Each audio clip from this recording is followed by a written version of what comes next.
ठरलं तर मग ही मालिका खूपच अशा मनोरंजक वळणावर येऊन थांबलेली आहे. बरं का प्रेक्षकांनो, आता मालिकेत खूप छान नवनवीन ट्विस्ट आपल्याला पाहायला मिळणार आहे.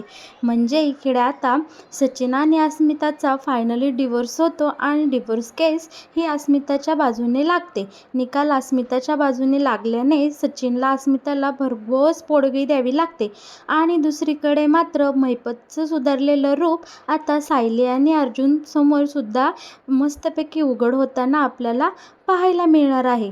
बरं का मग प्रेक्षकांनो, आता इकडे कोर्टामध्ये सचिन आणि अस्मिताच्या डिव्होर्स केसचा फायनल खटला भरलेला असतो.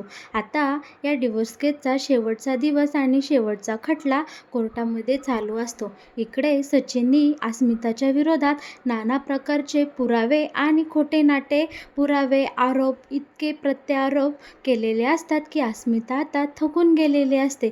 शेवटी सायलीवर सुद्धा आरोप होतात की सायली हा तिच्या नंदेचा संसार मोडण्यासाठी कारणीभूत आहे. तर अर्जुन साक्षी शिकरेवर असलेला पर्सनल राग या केसमध्ये काढत आहे आणि त्यामुळे तो सचिनला या डिव्होर्स केसमध्ये फसवत आहे.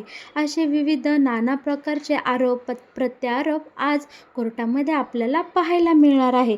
बरं का प्रेक्षकांनो, इकडे सगळ्यात मोठा ट्विस्ट असा असणार आहे की इथे आता सचिनचे वकील डायरेक्ट अस्मितावर असा आरोप करतात की अस्मितामुळे सचिनचे आईवडील हे आता वृद्धाश्रमात गेले आहे आणि खुद्द अस्मिताने सचिनच्या आईवडिलांना वृद्धाश्रमात दाखल केलेलं आहे.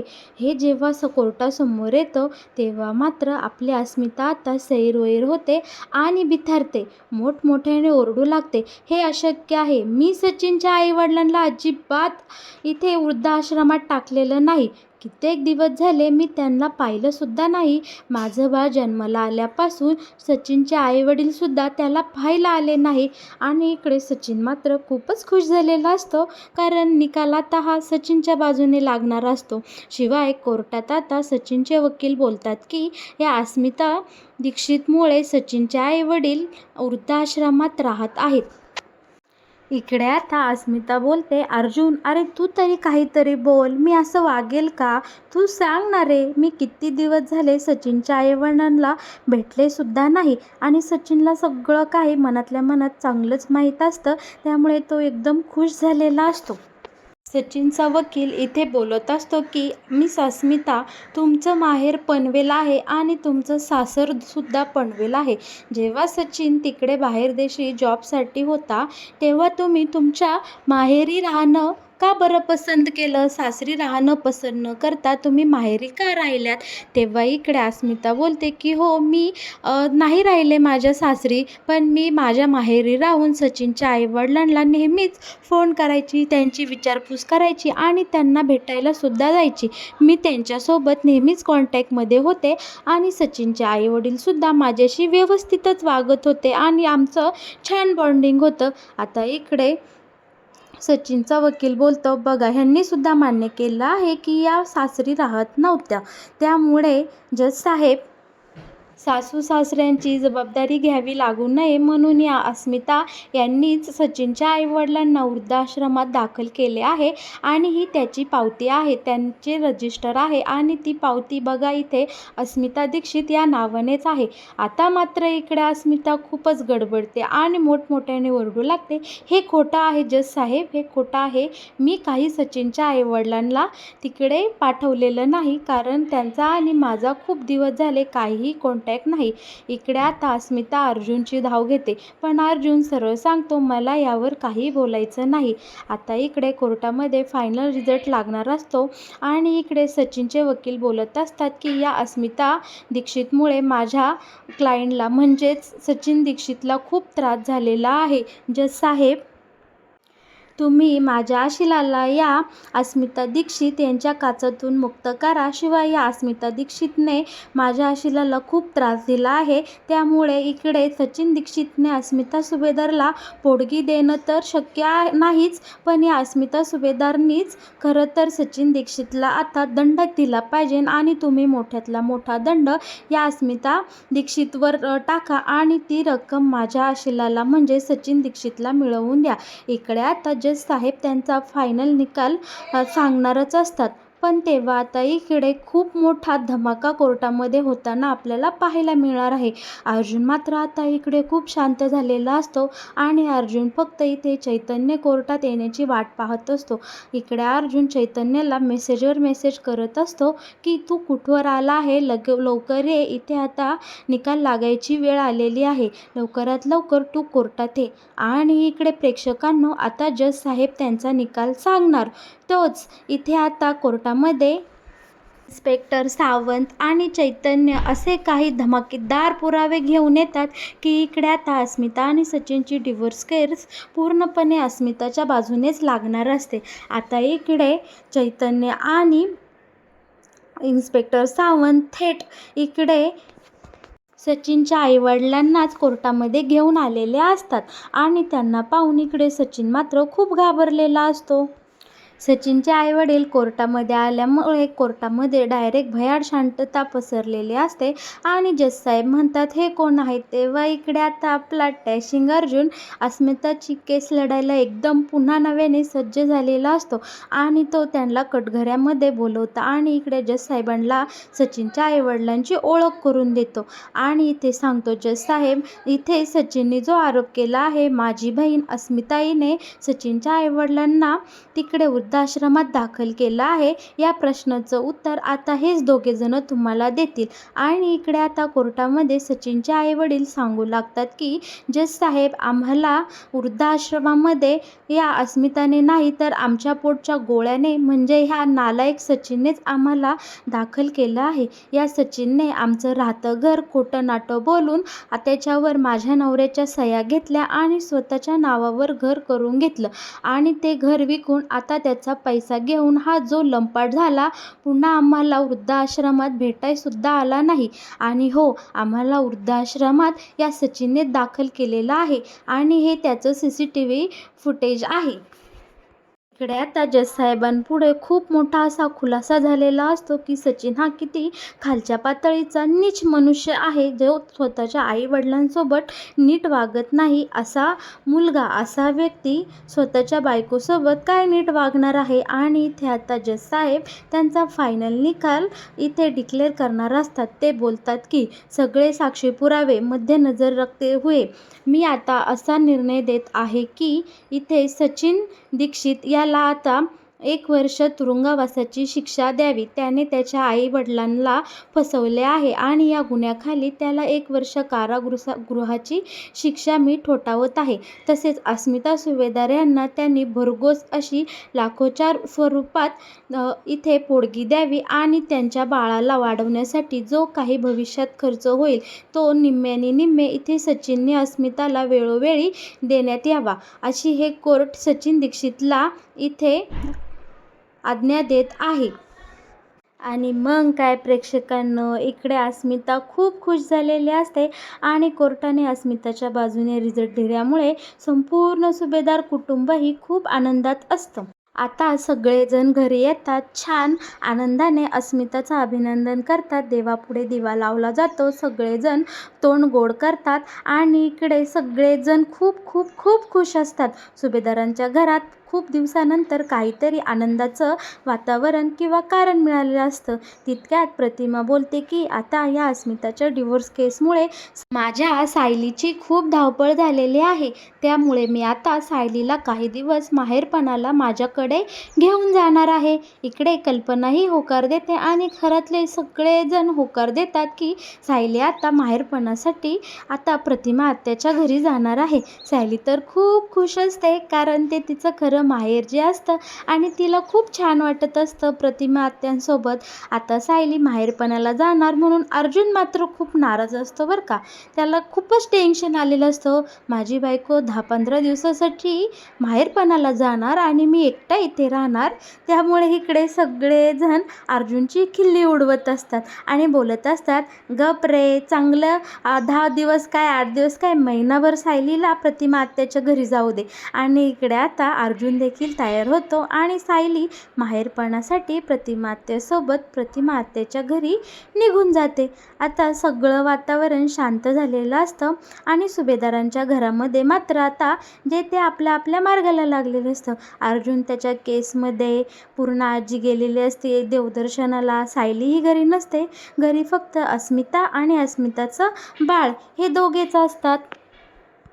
मैपतीही आता जेलमधून सुटून आल्यानंतर चांगल्या मार्गाला लागलेला असतो. तो आता एका बडेबाबाच्या सानिध्यात राहू लागलेला असतो आणि तसेच त्यांच्या सांगण्यानुसार आचार विचार विहार सगळं काही करत असतो. एकदम सात्विक संतगुणी असा मैपत आता आपल्याला इथून पुढे पाहायला मिळणार आहे. आणि मैपत सगळ्यांना चांगले उपदेश आणि उद्देश करत असतो आणि बोलत असतो, या हाणामारीत गुंडागिर्दी करण्यात काहीच अर्थ राहिलं नाही, त्यात काही राम नाही. इथे बडेबाबांची सेवा करण्यात मी माझं संपूर्ण आयुष्य घालवणार आहे आणि तुम्ही सगळेजणही गुण्यागोविंदाने इथे राहा, चांगलं वागा, माणसाने माणसासोबत माणसासारखे वागावे असे मैपत खूप मोठमोठे असे उपदेश करत असतो. आणि मैपत आता इकडे सचिनला सुद्धा जेलमधून बेलवर सोडवतो आणि आता सचिन आणि मैपत सोबतच मैपतच्या घरी राहू लागलेले असतात. हा भामटा सचिन साक्षीवर प्रेम आहे असं खोटं नाटं इथे कारस्थान आणि वागून इथे मैपतच्या घरामध्ये एकदम ऐशोआरामाचं आयुष्य जगत असतो. पण कुठेतरी त्याच्या मनात अस्मिताविषयी खूप राग आणि तिरस्कार असतो आणि सुभेदारांविषयी त्याच्या मनात खूप द्वेष असतो. त्याच्या डोक्यात एकच असतं, ह्यांच्यामुळे मला जेलमध्ये जावं लागले आहे आणि माझा खूप पैसा वाया गेलेला आहे. त्यामुळे आता सचिनची कारस्थानी वृत्ती आणि रूप पुन्हा एकदा बाहेर डोकावतं आणि सचिन विचार करतो की या अस्मिताला आणि या सुभेदारांना या सचिन दीक्षितचा इंगा मी चांगला दाखवणार आहे आणि अस्मिताला तिच्या सगळ्या कर्माची फळं मी नक्कीच देणार आहे. माझ्याशी तिने क्रॉस केलं काय आणि मला हिने जेलमध्ये पाठवलं आणि ही मात्र आता सुखात राहत आहे. पण हे जास्त दिवस टिकणार नाही. मी या अस्मिताचा आनंद कसा ओरबाडून घेतो ते आता तुम्ही बघाच आणि तिचा आनंद कशात आहे हे मला आता चांगलंच कळून चुकलेलं आहे. सुभेदारांच्या घरात अस्मिता या सचिनच्या प्रकरणातून मूव्ह ऑन होऊन आता फक्त तिच्या बाळासाठी एक खंबीर आई म्हणून उभी राहिलेली असते आणि ती आपल्या बाळाचं छान पालनपोषण करत असते आणि तिचा संपूर्ण वेळ तिच्या बाळाला सांभाळण्यात, त्याला चांगले संस्कार देण्यात घालवत असते. एक दिवस विमल आणि कल्पना दोघेही मार्केटला जातात. सायली माहेरपणासाठी प्रतिमा आत्याकडे गेलेली असते. अर्जुन, अश्विन आणि बाबा जे ते आपापल्या मार्गाला आपापल्या ऑफिसला निघून जातात. इकडे आता सुभेदारांच्या घरात अस्मिता एकटीच असते आणि बाळही एकटं असतं. आता इकडे बाळाला भूक लागते म्हणून अस्मिता बाळाला रूममध्ये ठेवते आणि ती किचनमध्ये बाळासाठी खाऊ आणायला निघून जाते.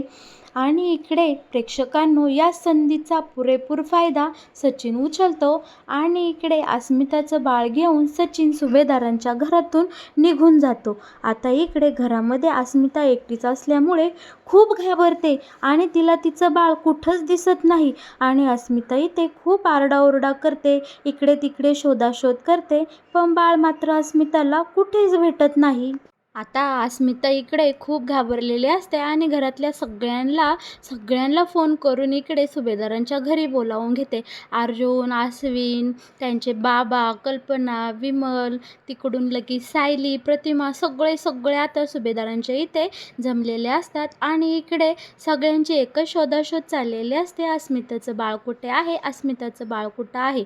इकडे आता कल्पना बोलते की हा नक्कीच त्या घाणेरड्या सचिनचाच काहीतरी प्लॅन असणार आहे, त्यानेच आपल्या बाळाला इथनं घेऊन गेला असणार आहे. अगं अस्मिता, तुझं लक्ष कुठं होतं? आम्ही घरात नाही, मग तू बाळाकडे किती लक्ष द्यायला पाहिजे होतं. अगं मम्मा, मी खरंच बाळाकच लक्ष होतं, पण मी 2च मिनटासाठी किचनमध्ये गेले आणि इथनं बाळ गायब झालं. आता इकडे सायली आणि प्रतिमा बोलते, इथे वाद घालायचा वेळ नाही आहे, आपण लवकरात लवकर बाळाचा शोध घेऊयात. दुसरीकडे मैपत 4 लोकांना गोळा करून चांगल्या ज्ञानाच्या 4 गोष्टी सांगत असतो आणि बोलत असतो की चांगल्या मार्गाने राहा, चांगल्या मार्गाने वागा, आता कुणीही वाम मार्गाने जाऊ नका. मी जेलमधून बाहेर आलेलो आहे आणि त्या माझ्या चांगल्या वागणुकीमुळेच माझी जेलमधली शिक्षा कमी झाली आणि मी आता जेलमधून बाहेर येऊन तुम्हा सगळ्यांसमोर इथे बाबा बनून उभा आहे. त्यामुळे तुम्ही सगळेजण आता नेटाने वागा. इकडे मैपत खूप मोठे मोठे उपदेश करत असतो आणि आता सगळेजण गेल्यानंतर त्या सभेमध्ये नेमका तिथे सचिन बाळाला घेऊन येतो. तेव्हा इकडे मैपत विचारतो की दीक्षित, हा काय प्रकार आहे? हे बाळ कोणाचं आहे आणि तू त्याला इथे का घेऊन आलेला आहेस? तेव्हा इकडे आता सचिन सांगतो, हे बाळ माझं आणि अस्मिताचं आहे आणि या बाळाला मी किडनॅप करून इकडे घेऊन आलेलो आहे. आता मैपत सचिनला समजावून सांगत असतो की सचिन, जा हे बाळ पटकन त्या अस्मिताला देऊ नये. असं वाईट मार्गाला वाईट काम करू नको आणि तू वाम मार्गाला जाऊ नकोस. आता तसंही ते बाळ अस्मिताचं आहे आणि तू आता माझ्या साक्षीसोबत तुझं उरलेलं आयुष्य सुखासमाधानाने घालवायचा निर्णय घेतलेला आहे आणि यासाठी मी तुला पूर्णपणे पाठिंबा दिलेला आहे. त्यामुळे तू गपचूप गमगुमान हे बाळ आता अस्मिताला देऊ नये. इकडे सचिन मात्र इकडे अण्णांचं काही ऐकायला तयार नसतो आणि इकडे आता मैफत सचिन समोर हात जोडतो आणि सांगतो, मी तुला हात जोडून विनंती करतो सचिन, तू हे बाळ अस्मिता सुभेदारला देऊ नये. तुझा या बाळासोबत काहीही संबंध नाही. आईविना लेकरू किती रडत आहे आणि त्या बाळाचे हाल मला पावत नाही. जा बाळा, पटकन तू त्या बाळाला अस्मिताकडे देऊ नये. इकडे मात्र सचिन आता अण्णांचं काहीही ऐकण्याच्या मनस्थितीत नसतो. आणि मग काय प्रेक्षकांनो, इकडे मैपत हा एकदम रुद्र अवतार धारण करतो आणि या सचिनच्या थाडकाने कानाखाली लावून देतो आणि स्पष्टपणे सचिनला म्हणतो, आत्ताच्या आत्ता हे बाळ माझ्याकडे दे. आणि सचिनकडनं ते बाळ आता इकडे मैपत घेतो आणि अर्जुन सायलीला फोन करून सांगतो की इकडे तुमच्या अस्मिताचं बाळ सचिनने माझ्या घरी आणलेलं आहे, ते न्यायला तुम्ही इथे या, नाहीतर मी तुम्हाला तुमचं बाळ तुमच्या घरी आणून देतो. इकडे मैफत सुभेदारांच्या घराच्या बंगल्याच्या बाहेर येऊन इकडे आता अर्जुन आणि सायलीच्या हातात अस्मिताचं बाळ देतो आणि घरी निघून जातो. अर्जुन ते बाळ आता अस्मिताजवळ देतो आणि बाळाच्या डोक्यावरून प्रेमाने हात फिरवतो आणि बोलतो, अस्मिताई, तू अजिबात घाबरू नको. आता बाळ आपलं सुखरूप आहे आणि ते तुझ्या हातात आहे. शांत हो, अजिबात काही काळजी करू नकोस. तर मग प्रेक्षकांनो, कसं वाटला? ठरलं तर मग या मालिकेत येणारा हा नवीन ट्विस्ट आणि असेच नवनवीन ट्विस्ट जर तुम्हाला पाहिजे असेल, या मालिकेविषयी नवनवीन अपडेट जर तुम्हाला जाणून घ्यायच्या असतील तर आपल्या चॅनलला नक्की सबस्क्राईब करा आणि हो, लाईक करायला अजिबात विसरू नका.